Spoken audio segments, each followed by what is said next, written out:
Welcome to the Diplomats, where if this keeps going like this and Ed keeps playing, we'll have to change that intro. So today, Josh and I have Rob with us. Most of you know him as Varmint Online, and he is a Nexus finalist. He's a Nexus press winner, and he just won the BlazeCon in Baltimore. Welcome, Rob. Oh, thanks for having me. I guess the top 30 choices to fill in for Ed weren't available, so I'll give him my best shot. Today we're going over the entire year of 1901. Josh has a busy schedule, and I'm running Nexus semifinals, so we're going to do it a year at a time. So a few less episodes, but hopefully more meat on it. So we're going to start by talking about the players and their interviews, and that way we're not all just talking behind their backs, and they know exactly what we think. Rob, start us off. Let's go with our first seed with Mordio. What do you think about that interview? I thought Mordio was really genuine, and right off the bat, it struck me how this tournament keeps unearthing new talent and people who can play the game and play the game well, even though they haven't played that much. It was he seemed very genuine during his interview, and it was funny how he was admitting that he hadn't really done any research and he was just going to wing it, and France was a country that he was comfortable with, and I was like, okay, great, go do it, do what you do. Josh, how did you feel about that interview? I think it was I echo what Rob said. So I played with Mordio in one of my first semifinal games, and I think his interview was very similar to my press with him. And I think France is a very good selection for him. I think he's adaptable. He's very personable. I think France is a natural country where he will succeed, or I anticipate him succeeding with. I was not surprised that he picked them, and I thought it was a very candid interview. I think that's how he's going to play this game from his press, at least. I think it'll be very similar. I was very torn myself. He hasn't even played Italy. He has very few games, and that he's coming into Olympus as top seed, which I'm like, what's the secret? Is it some natural talent? Is it just because he's unpredictable? And then he went into Paris method, and instead of doing research about metas and what he should do, he just looked at raw numbers. And we discovered that he was a statistician or studying to be one.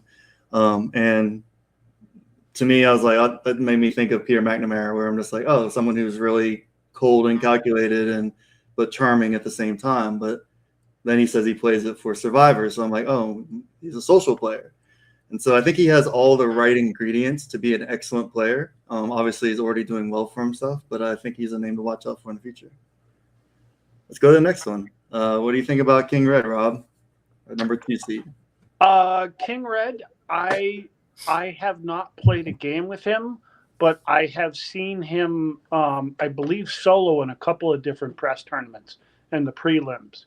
So I knew that there was a lot of tactical knowledge there, and it made sense that he had been playing in a face-to-face club on a regular basis.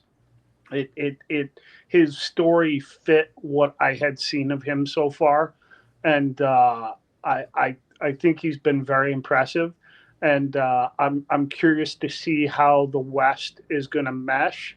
I remember Mordio saying that he was surprised that England went second, and I was like, okay, well, in the hands of somebody who's capable in a winner-take-all game, I could see why somebody would take England. So I'm curious to see what he does. Josh? On my end, I'm currently playing a semifinal game with him in Nexus. Again, very strong diplomatic player. His press is very good. I can tell his tactical knowledge is there. At least personally, in our Nexus game, I think that he took advantage from an inexperienced players. So I'd be interested. I think this board is a bunch of players that we don't necessarily know who they are, but I think the skill level is there. So I'm very intrigued with how he is going to handle this board. I also am not surprised that he selected England, only because from his interview, it sounds like he wanted to play in the West no matter what. I don't think it was a sense of he wanted to join up necessarily. I think he wanted to be in the West no matter what, and he preferred England over Germany. What do you think about Ed's accusation that there could have been EF right off the bat because of how fast they picked? Founded, unfounded? Personally, I don't think that's a thing, but who knows? People talk quickly after the game, kicks off. I don't think that was necessarily why he chose it, but that's my personal. I think they both gave pretty good reasons why. Exactly. Yeah. Soham's one of my hearts, and he has amazing tactical abilities. He lives diplomacy. He runs the Nexus United Cup. He just won the youth championship, and he is second seed going in the Nexus finals or semifinals. So he has consistent results. The only thing that we've really been working on is tweaking his press where he's a little bit more friendly, because it's more he knows how to play the game, and he plays the game like a game. But in a lot of times these top boards, it's who do you like the best? Mm-hmm. If you're in contention, you want to be likable. So that's all we're working on there. But he is an amazing player, and I look forward to seeing what he does, because I would choose England too. All right. Come on, Rob. Let's talk about number 3. The shoe is on the other foot. You can critique, grade, and give whatever you want to Mr. Ed Sullivan. I have nothing bad to say about Ed. I did find his interview very interesting, in particular him talking about why he chose Russia. I played in the semifinal that Ed qualified from. I was a substitute France in there, and Ed ended up beating me on a tiebreaker. And I was about to say, I'm surprised you lost as France. That's Rob's wheelhouse. Well, maybe if I had played a few more years, I would have been in a better position. But Ed played a very impressive Russia, and what I found most impressive about the Russia he played was that a lot of time in the Diplomats, you guys talk about what people's tendencies are, what they really like to do as this country, what situations they want to be in, what positions they want to be in. And Ed didn't really seem to do that. He was just managing press, and he wasn't like over the top. He wasn't, writing these huge love letters, but it was very efficient press, to the point, touching base with everybody every turn. And when he needed to, he was able to keep Turkey on side in order to get himself the tie and the win. It was a very impressive Russia, because he did it managing press and managing the situation turn by turn with each player. And I wouldn't be surprised if he does something similar here, where it isn't about the positions or what he likes to do as Russia. It's more about him managing relationships and him managing the press. The one thing that I heard him say, and I sort of went, was when he said that he doesn't feel any pressure, that he's going into this to just have fun. And I'm like, yeah, I don't know about that. I think Ed is going to come to win, and I don't see him just going, oh, hey, that was a fun game. I'm so glad I lost by 1 center. I don't see him saying that. I'm proud that he did a good Russia. He's got the chops, but at the same time, it seems like his personality is very much, I'm going to lead the witness, and some people recoil from that or react badly. And I think that's what we've been working on mostly, is patience and being more conciliatory. And if that doesn't really pan out, then go back to your old ways. But some people it meshes really well. They like to be told what to do, or they like to have the ideas being very direct, and some people don't. But do you think the frequency of his press will? So I mentioned that in the interview. I said, "Hey, do you have time for this?" Again, he said the same thing to me when I played Russia. 2 years ago. Hey, you're up for a lot of press, and I asked him the same question. He's like, "I don't actually have that much time for it." Do you think that will be potentially an issue? Because again, you're communicating pretty much, or you should be at least daily, with all six powers, and Russia has something to say for all of them. Do you have any concern that maybe if he's only pressing once a day, people could be making other plans that could negatively impact his game? I think not enough time in your mind is enough time for everybody else. So uh, he spends a lot of time in press. So if he doesn't have a lot of time, he's probably still going to be putting in as much effort as everybody else. Hopefully that's enough to keep him afloat as Russia, because if he can't work as hard as he did the last game, he might be in some trouble. But I don't think he'll have any problems. All right, Speedio, Jeff, our fourth seed, playing Italy. Admitted tempo player. I'm going to go out and start with saying he's not reckless, but he's a gambler. I see his speedboats where he will make bold plays. And while I think sometimes that could be short-sighted on a top board, that could give you the win. So something to look out for. I don't know how patient of an Italy he's going to be. So what's your experience with him, Rob? My experience with him is that he is very good. He's very good tactically. His press could use a little softening, because sometimes he knows what he wants, and he knows how he's going to go about it. So he might need a little more patience. But I do think that Italy is the right power for an aggressive play. And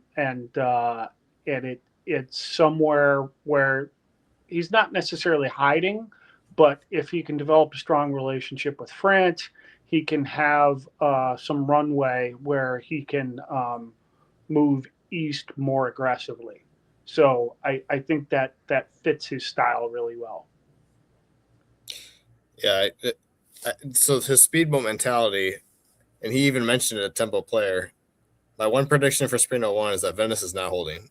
He's doing something with that. 100%, I don't know what it is, but he is moving that army. He cannot. That's just my prediction. But no, so that's why I was curious with him in the interview. I wanted to know how many press games he had played, because very strong, in terms of his tactics and speedboat. I just wanted to know how much experience he had pressed, because it's just such a different game. And he admitted that he hadn't played that many, but I honestly think it's going to transition. I mean, I could be wrong here. This is my prediction, but I think that it's going to transition well to this game. He's clearly shown that he can do it. He's made the top board. I don't know if this is his first press tournament, but he hasn't played many games, and that's very impressive. So I think he's going to translate very well in terms of his experience going into these press games. The most interesting thing to me about his interview wasn't even about him. It was that he knew that Ed was picking Russia, and you wouldn't tell us how he knew. And I'm like, is there a wintergreen off the bat? What's going on? So it's kind of interesting. I'm kind of curious to see what the story is behind that later, whenever they're willing to tell me. But all right, let's keep it moving. Let's see. Number 5 is Ezio. He's in Germany. Ezio was actually in Olympus last year as well. Fortunately, did not get Austria last year. He did wave a build and had a misordered retreat, and it was a little rough. This year, he picks Germany. Rob, what's your experiences, and how did you like his interview? The thing that stood out to me about his interview was how he said so many words and said absolutely nothing. I thought the same thing. he took that running joke about, well, I didn't get Austria and I didn't get Turkey, and therefore I'm okay. And he ran with that. And I don't know if it's running the podcast that he does, that he has perfected saying many words without saying anything, but that was very impressive, and that was what stood out to me. I don't have any expectations about what's going to happen in the West because I simply I don't know. I'm very curious as to what's going to happen in the West.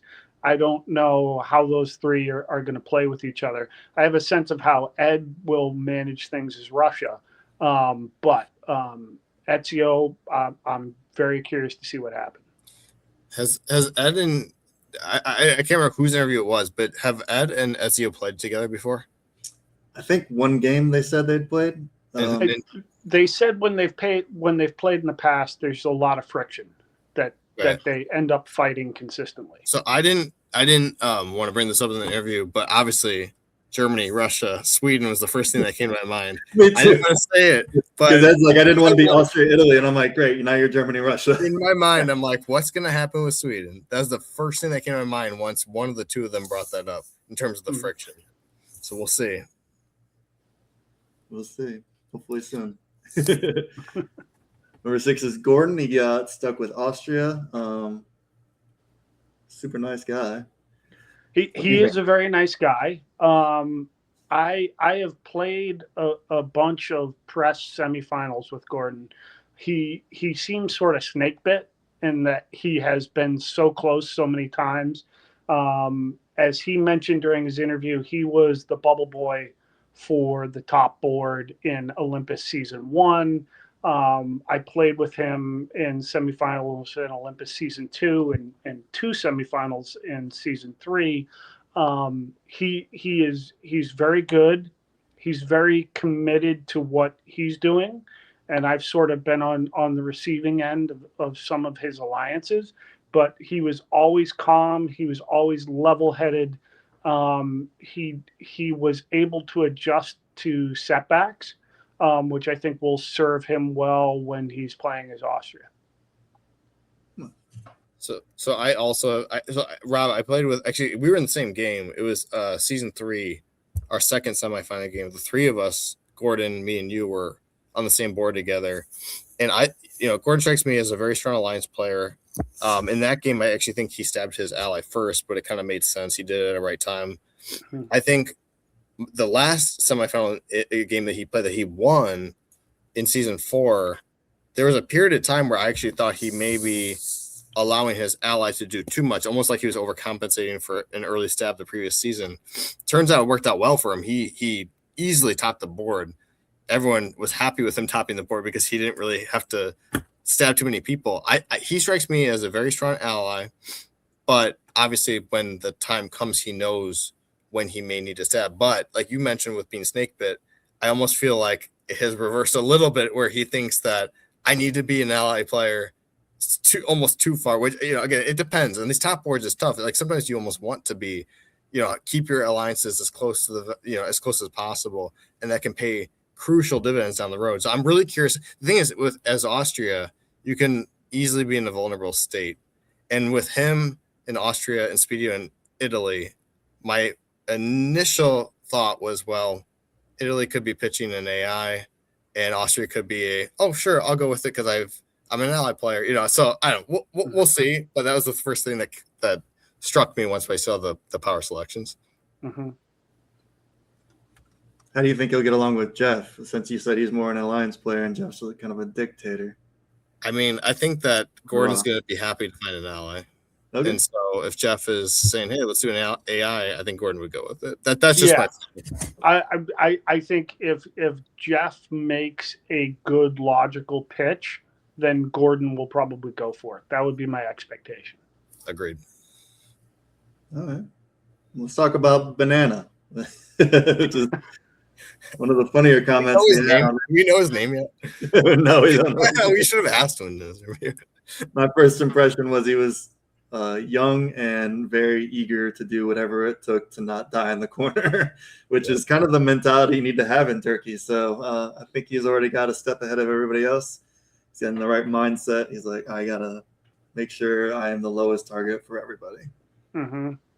I thought what he said in his interview was absolutely spot on, especially in these winner-take-all games. Turkey, and you saw it in Ezio's semifinal. Even though all the stars had to align in order for Ezio to get out of that game, it was a great example of if Turkey's not dead, they are in the game. And I he had absolutely the right mindset of if I can survive, no matter how I do it, then I'm going to be okay. So he has his priorities straight, and I thought his interview was spot on. I completely agree. I had the exact same reaction to his interview. He knows, hey, yes, I can be aired.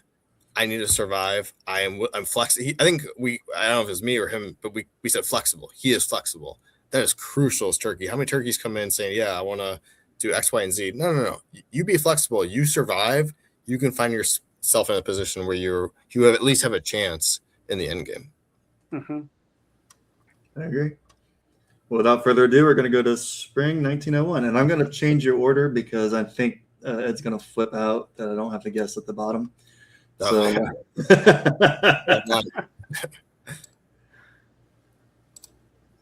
me get that other screen up.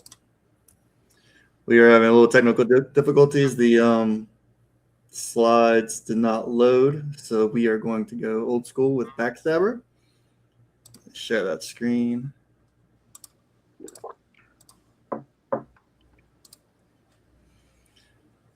All right. Josh, take us away in the West. Okay, no bounce in the channel. Interestingly, no bounce in Burgundy either. France moves to Burgundy.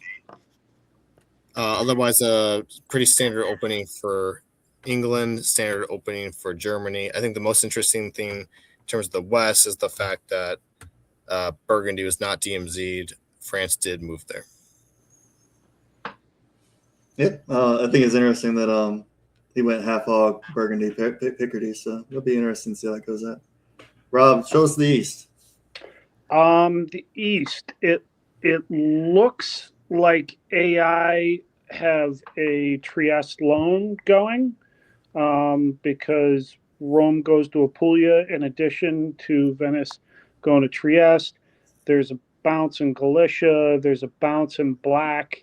So it looks like the Trieste loan and the Russian and Turkey Opens are pretty standard. Yep. Anything that concerns you? Any line structures you're seeing right off the bat, other than the AI? It's very obvious. I would say Russia is keeping their options open. Traditional Southern opening could be a few different things in the fall or in 1902. Turkey clearly didn't want to antagonize Russia by moving to Armenia, so they just left the option open to go to Khan in the fall. So AI, but everything else is to be determined. But it looks like Turkey wants to work with Russia if they can. Sounds good. Ready to move on? Yep. We're going to switch it up. You're going to do the East, Josh. All right. In the East, sure enough, AI continues on. So with Ionian moving to Aegean, clearly pro AI. There's some fake orders going on from Italy, but at first I saw that convoy. It's not really a convoy to Tunis. To Aegean.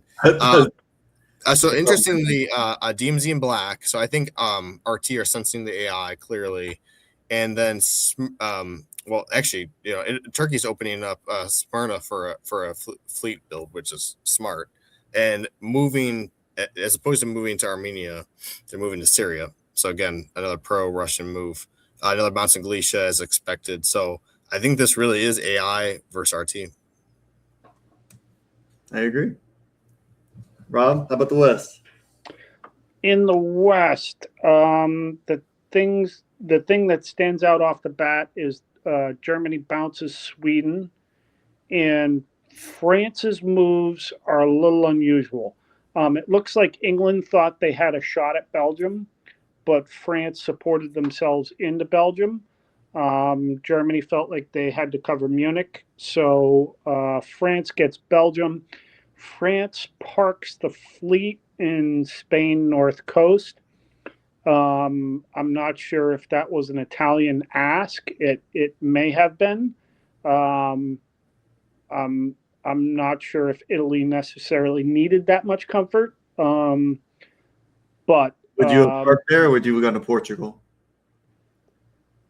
I would have gone to Portugal if Italy needed the reassurance. I would have gone to Portugal. I Spain South Coast shouldn't be that frightening to Italy either. But if Italy needs the comfort, then Portugal would be fine. Yep. You guys see anything else? I mean, no, it all like nothing crazy is happening in here. I mean, it's more so commentary on like to me the Sweden bounce is interesting. Like we typically see Sweden bounce if there's an EG. Yep. I mean, there's no striking moves as EG here. I mean, it kind of seems like Germany's kind of doing standard things, covering Munich. That's fair. Moving to Holland, there's no support into Belgium. It's interesting, Rob, as you pointed out, the convoy to Belgium. I wonder what, did he anticipate getting in? That's a little interesting. I think the bounce in Sweden is a good tell that there's an EG or a potential, and that if England convoys to Belgium here, that France really can't snipe Munich and take Belgium. And so, yeah, I mean, Munich's safe because it's going to bounce anyways, but it's good faith to Germany saying, if he's trying to screw you over, I'm going to screw him over. But that's just me projecting on that move. I don't know why you would want to upset France unless France promised you something and lied. So it makes more sense that he's trying to make an ally than an enemy. But yeah, I agree. AI, RT, EG, and then France is doing his thing. I am curious in the East because Ed hasn't really shown his hand yet, whether that's going to end up being AI or IR. I agree, especially with the interviews. Yeah. I hope so, because if not, he has an AI and an EG. That's not very good for Russia to just have Turkey on your side. He's going to have to do something to break somebody up and pull somebody off. So, we shall see. Mm-hmm. And then last but not least, let's see what they build. What do you think they build? Josh, what do you think England builds? Probably Fleet London. Okay. Rob, what does France build? France builds Fleet Brest Army Paris. You agree, Josh? Yeah, 100%. Germany gets 2, has bounced Sweden and is in Holland. Munich's covered, so there's only 2 spaces. Both of them be built. But so if there's maybe this is a more open conversation. So if there's an EG, like even an EG, I want to build a fleet as Germany. I've seen Germany's build 2 armies here. I'm not a fan of that. I don't think SU does that here. I'm going fleet, Kiel, Army, Berlin. But if there's an EG, would he be tempted to build 2 armies? Depends how persuasive England is. He's pretty persuasive. I just think Ezio's a good player.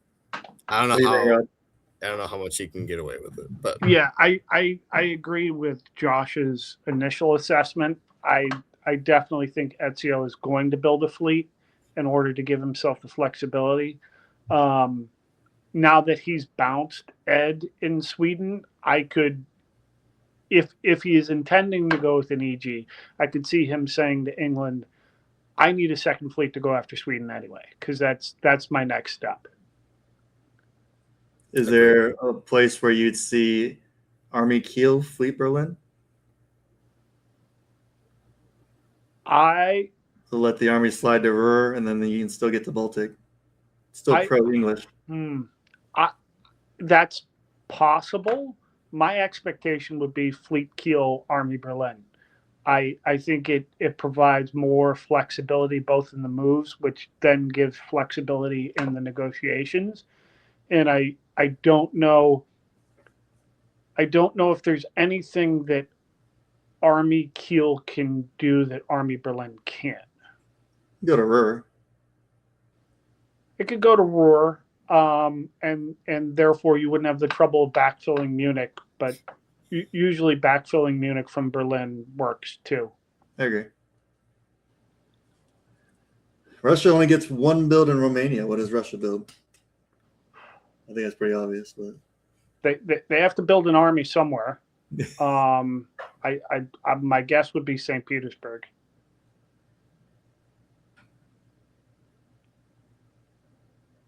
Josh, what would you build? I can see Moscow. I don't know.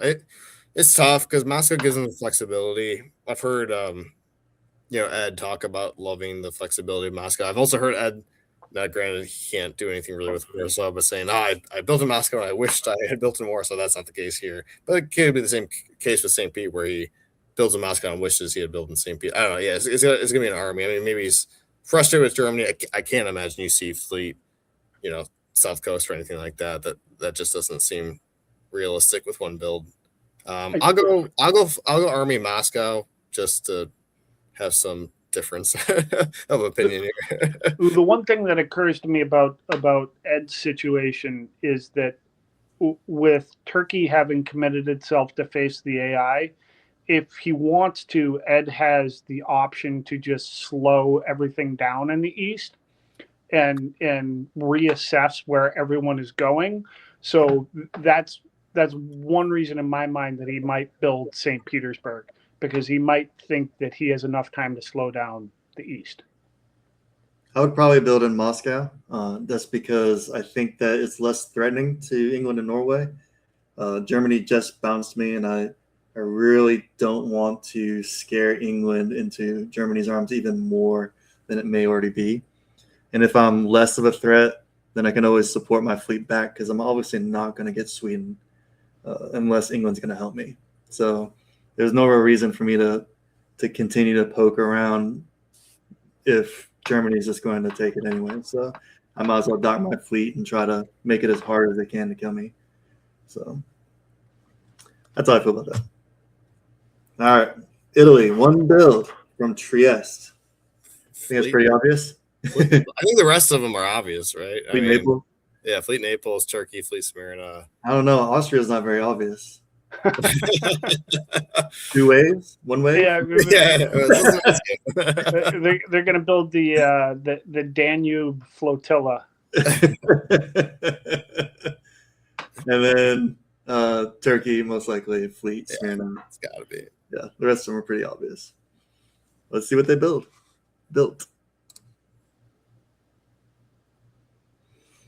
Ooh, Fleet Berlin. We're pretty. Germany. Oh wow, 2 fleets for France. Wow, interesting. That strikes me as he's not too concerned about an EG. I don't know. Like, wouldn't you want an army there? Yeah. As France, I'm always building a second or a third army. I don't know. Germany doesn't surprise me a lot, but usually it is the other way around. Right. France with 2 fleets. Yeah, that's the most interesting build out of all these. Going through unorthodox play. So what's interesting is, like, did he? So the whole North Coast Spain thing was clearly to appease Italy. Maybe he told Italy, "Hey, I'm building a fleet in Marseille, and in order to not really freak him out, he said, I'll send the in fall, I'll send the fleet to North Coast Spain." I mean, it's the only thing I could think of. Like, I don't know. It's kind of interesting because he's got to pick up Portugal. So it's like, is he going to go Spain to Portugal? I think he's going Spain to Mayo. He's going to bounce the Channel, and then Marseille moves to Spain to then move to Portugal in the fall. You can't even bounce the Channel if there's an EG. Yeah, it's going to support right in. I mean, Denmark. Yeah. If there is an EG, France's builds only make sense to me if he doesn't think there's an EG. Agreed. I think if there is an EG, France has tactical issues. Agreed. I think these builds are great in a Western triple, and I would have expected that in Spain South Coast, but I don't think that's the case with the Spain North Coast. So what's interesting is that because Germany built Fleet Berlin, is this like Germany telling France, hey, I'm just going to do this so England's happy, he's still with me going into Spring 02. But if I'm France and I see that, I'm not loving that. I mean, obviously, I'm at least happy there's one fleet, but I prefer Fleet Kiel. So the only thing I can think of is Germany's telling France, hey, this is just to, save face going into Spring 02. I don't know. That Kiel army can go straight in. Yeah. So if Munich taps Burgundy, Kiel goes to Ruhr, and Holland supports York into Belgium. I mean, is there you can respond with 3 fleets. Is there a different place for Kiel to go other than Ruhr?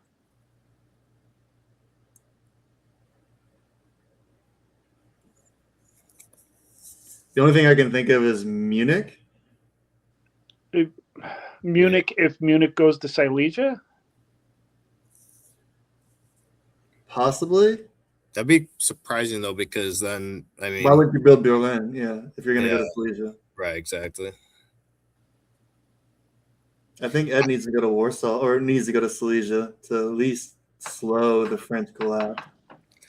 Do you think there's a possibility there were any lies about builds? Like, do you think that Germany told France he's building Fleet Kiel when in reality he's building Fleet Berlin, and then afterwards he can say, oh, I changed my mind last minute, but I still built a fleet, don't worry about it? I'm not 100% sure. I think England tried to bounce Belgium, and he's like, well, I'm just going to come after you. I'm going to build as many fleets as possible. At least that's what happens in my mind. But he probably needs to focus on defense unless he has someone to help him. So, what do you think of Russia's build? I think it's the correct build. Hopefully, it works out for him. Especially if England is fearing an FG, that's great for Russia. Russia's just got one less, he didn't antagonize England. Yeah. Hopefully they leave him alone, and if not, then he'll have to react accordingly to try to slow France from dying. But I do think that's going to be an interesting dynamic as how Ed reacts to this. It looks like there's an EG, and it looks like France is vulnerable. Yep. Which means that even if Ed doesn't want to do anything, he kind of will have to, because if France gets picked off too fast, he's next on the list. Yeah. Yep. Yeah. All the other builds look pretty good. How are you feeling about Italy? I think he's in a good spot. I mean, I love being in this position. I love this. This is the optimal position. You got a lot of options.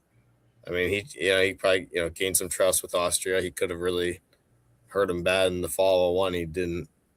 He took one build. The worst for me when I'm Austria, I see the convoy to Tunis. Italy gets 2 builds. One of them is Trieste. I hate that. He didn't do that. He moved to Aegean. So, I mean, again, when I play Italy, this is what I want to do. Not every Austria is willing to do it. So I love this position for Italy. I totally agree. I think Ed is on the back foot because he didn't get his second build. I think that puts Ed in a difficult position to say no if Austria says, hey, I can blow up Bulgaria here. Italy is willing to tap Khan. We should go ahead and do this. Makes it hard for Ed to say no to the air, and the air is very good for Italy. He can drive the bus from where he is, and France shouldn't be coming for him unless France has somehow gotten tricked into thinking that this is a Western triple, which it's not. Right. The Western triple moving to North Coast Spain wouldn't. France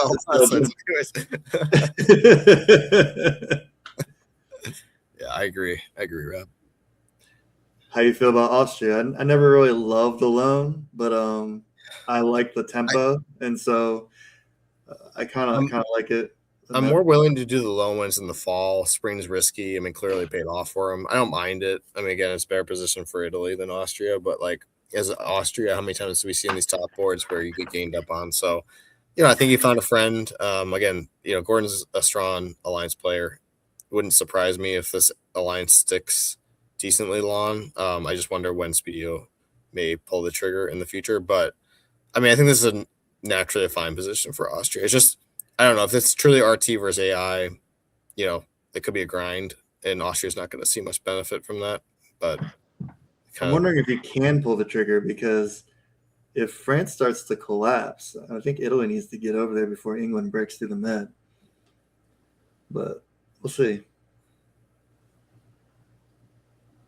Yeah, I have a feeling, and we're projecting ahead of ourselves a little bit, but I have a feeling if France starts to break down, it will end up holding up in Iberia, and holding up in Iberia means that it will take England a little while to get into the med, unless it prioritizes moving into the med, which I don't think is optimal in a winner-take-all scenario, because that's what opens the door for Germany to stab England in an EG.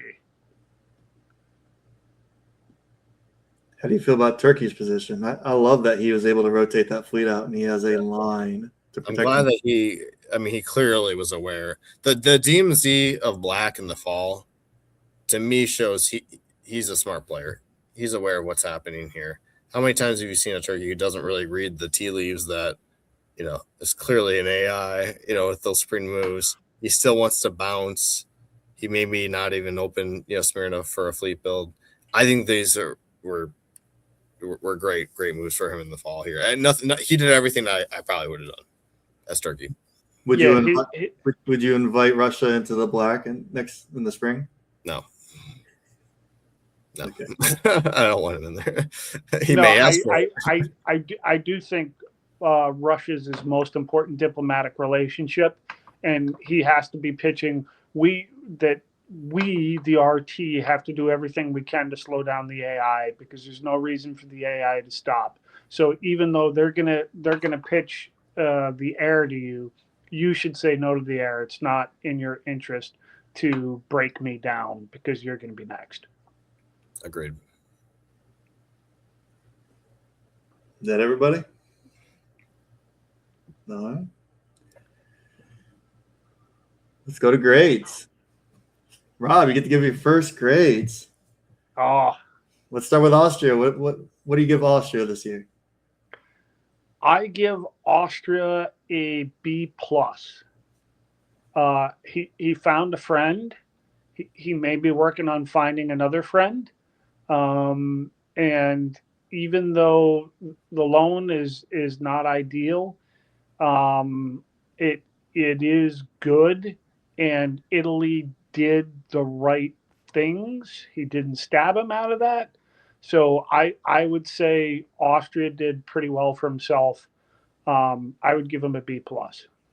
I give him a B. Everything you said, same. The only reason why a B is, again, if he could have possibly, it ended up working out in the end. But as Austria, I'd always want to negotiate for Trieste to be in the fall, not the spring.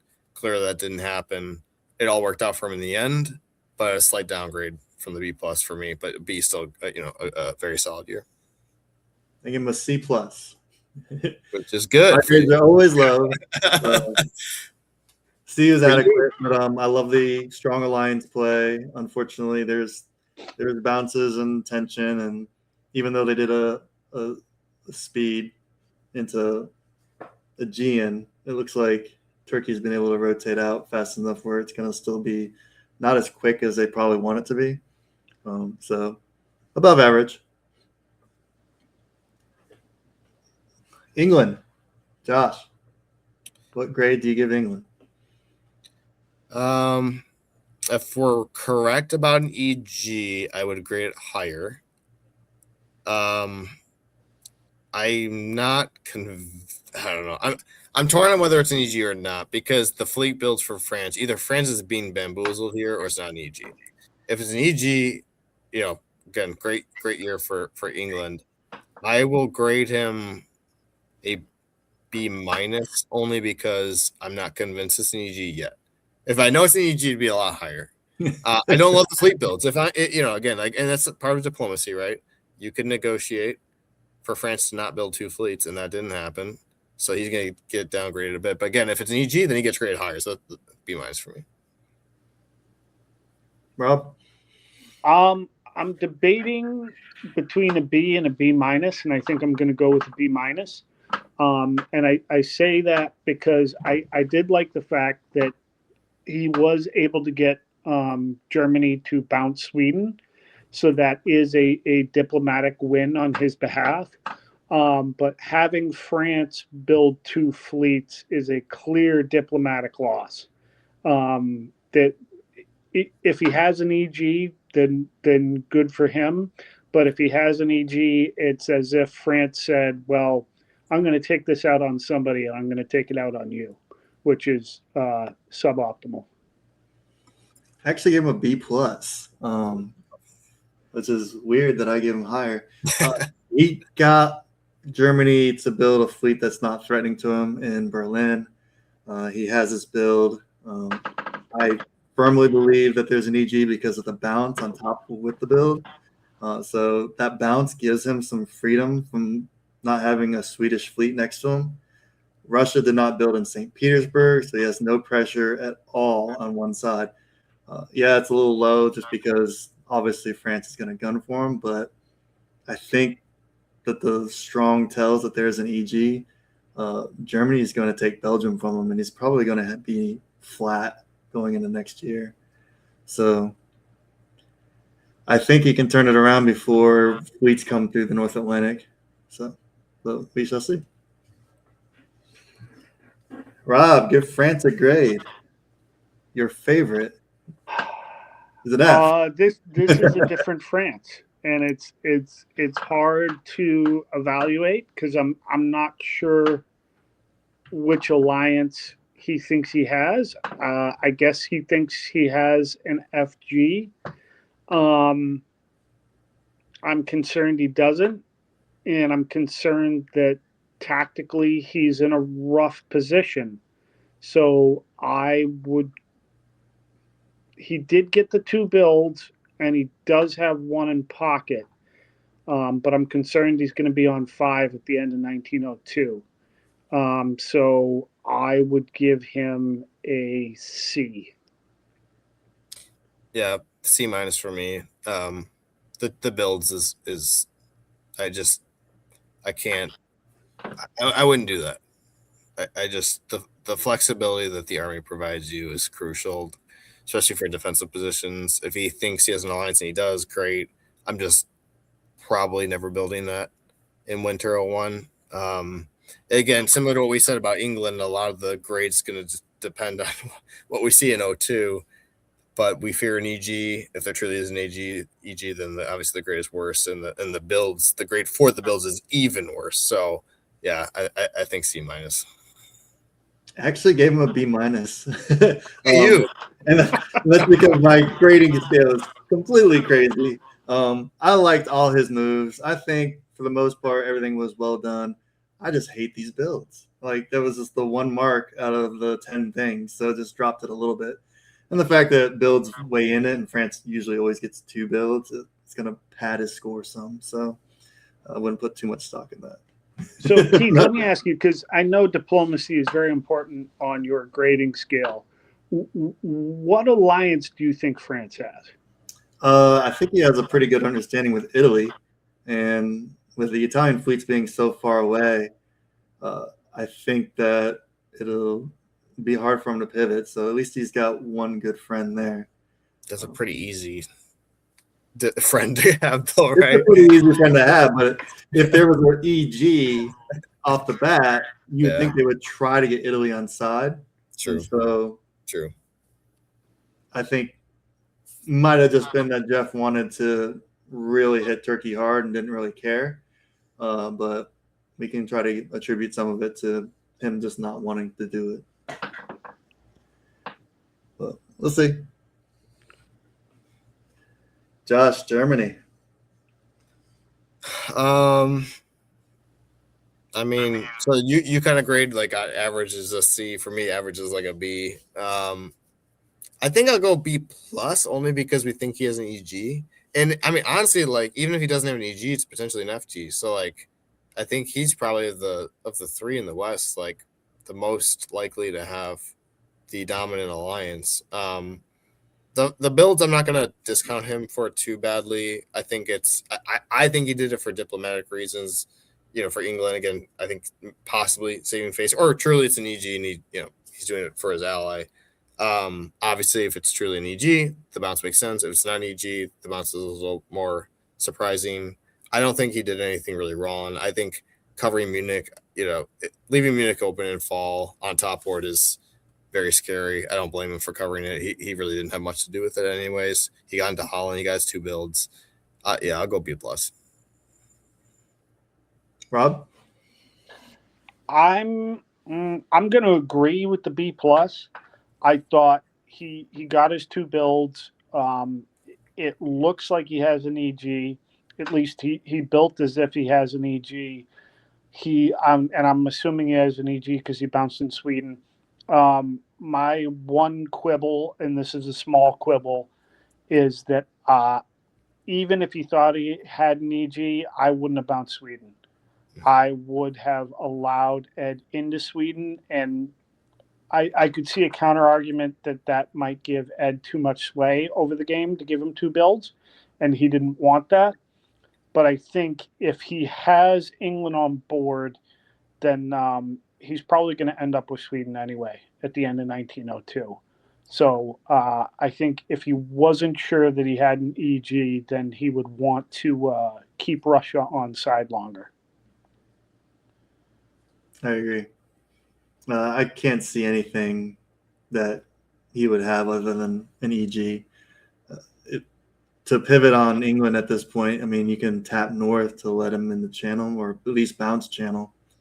But I don't really see a whole lot with that configuration. And I think that's why a lot of people would build Fleet Keel Army Berlin, is just to either have the options or at least pretend that you have options, even though you're going to do the same thing. I think these builds telegraph it. I think he's stabbed hard in the build phase. But like the builds, like everything about it, right now it looks like a death spiral of France and England. So that's really good for Germany, especially if Russia's going to be on the ropes. They're down a build. I'm just going to go secure my St. Petersburg corner and, let them do their thing and slow roll through Belgium. But I gave Ezio a B plus. I really, really like his position right now in the West. He's probably my favorite. Rob, how do you feel about Italy? Italy, I think, got exactly what he wanted. I think he has peace with France, and a France that's probably going to be under pressure. He's going to he has a good relationship with Austria, but he also has position developing with Austria. He has the ability to project himself east. He has a Russia that is not strong enough to dictate what's happening in the east. I really like the way Italy has started. I would call that an A-. A for me. I love it. This is exactly how I want to start. I mean, you could give him an A plus. Maybe the fleet build Marseille, we could knock him a little bit, but I think it's great. Exactly how I'd want to start as Italy. Yeah, I gave him an A. Hard to get an A on the first year. Exactly what he wanted. He did what he needed to. And I actually like that he went there in the spring, because those nerves, that adrenaline that Austria is feels so good when everything goes to plan, and it builds so much trust. And I think this is the beginning of a very good alliance. And he's got good position, and and the fact that France is appearing to be under siege and fleets out of position in the North Coast, I'm like, he's got a lot of breathing room for right now. So I think he just keeps hammering along. But I'm curious to see much further he goes. Russia. Josh, how do you feel about Russia? I think obviously the diplomatic failure is getting bounced out of Sweden. Everything else makes sense. Bouncing in Galicia, supporting themselves to Romania, DMZ in black, and there's no Turkish fleet there. I think he did everything he could have done, but he lost the Sweden battle. Losing Sweden kind of feels bad giving him a B, but at the same time, I don't know. There's a whole lot else he could have done. I'm going to go B. Rob? I feel like it's a rough situation, and I sometimes that's just the way the cookie crumbles, and you get bounced in Sweden. But the ramifications for Russia off of that Sweden bounce are really big. You lose a lot of flexibility, which means that your diplomatic power goes down. I'm not sure there's much he could have done, but it feels like a C plus where he has a lot of work to do. I gave him a C minus, a little bit low. My lowest score, not surprisingly, but no,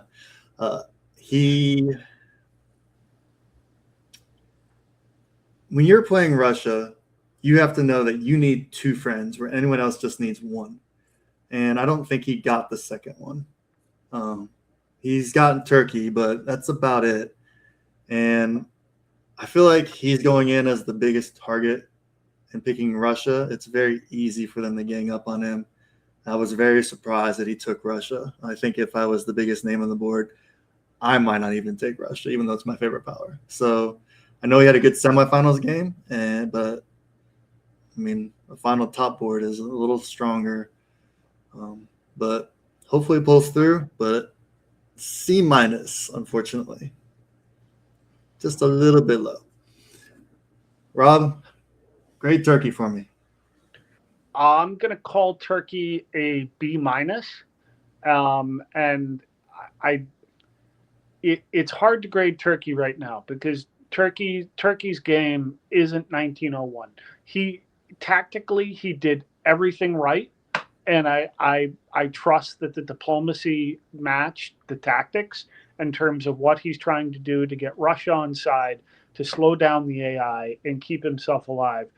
His whole game is about staying alive, and we talked about that at the Open, and I think that's true. So if he can keep himself alive and get to 1905, then he will be in a better position, and that's when we'll really be able to grade Turkey. I'm gonna give him an A because in my mind, I felt this AI was inevitable. I could have been wrong. I strongly felt like this was going to happen, and his tactics were exactly as I would hope they would be. Again, as Turkey, there's only so much you can kind of do in 1901. You could maybe say yes, he failed diplomatically by failing to have AI attack each other. In my opinion, that was very unlikely to happen, and his tactics alone bring up the grade. So for me, it's an A. I know it's probably high, but I'm going to stick with it. He actually got my lowest grade, and that's D plus. Whoa! I think his tactics were perfect, and I think he did everything he could right as far as putting tactics in. But I don't think you can be in much worse position in 1901 outside of your own tactics than having two countries speed Lepanto into you. And so most of it's just position and the fact that, if Nolan's in Black Sea, then Bulgaria is going to fall. And it's just a slow collapse from there. He's got to break up that alliance, or he's got to get some pressure in Tyrolia or something to make them pull back, which I think is a good pitch to Germany just because, if an AI rolls Turkey, then they're going to go north. And yeah, but unfortunately, it's mostly position and just the circumstance that the strongest alliance on the board is against him. So he has to turn it around. But tactically, yeah, pretty flawless. So and that is it. Any final words? Are we going through a win? Oh, well, we can try in 1901. Who's going to win? Who do you have your money on, Josh? Italy. Italy. Is this one of those things where I'm supposed to choose a different answer than Josh? No. You could choose the same one. I based off of 1901, I think I would choose Italy. If I had to choose a different answer, I would choose Germany. I would also choose Italy first and Germany second. If I had to choose a third, it would be England. I think we're all on the same page. Wonderful year, Jeff. And thank you for coming on, Rob. And hopefully we'll see you again soon. And we'll guys see you at the end of next year. Yeah, thanks for having me, guys. Goodbye.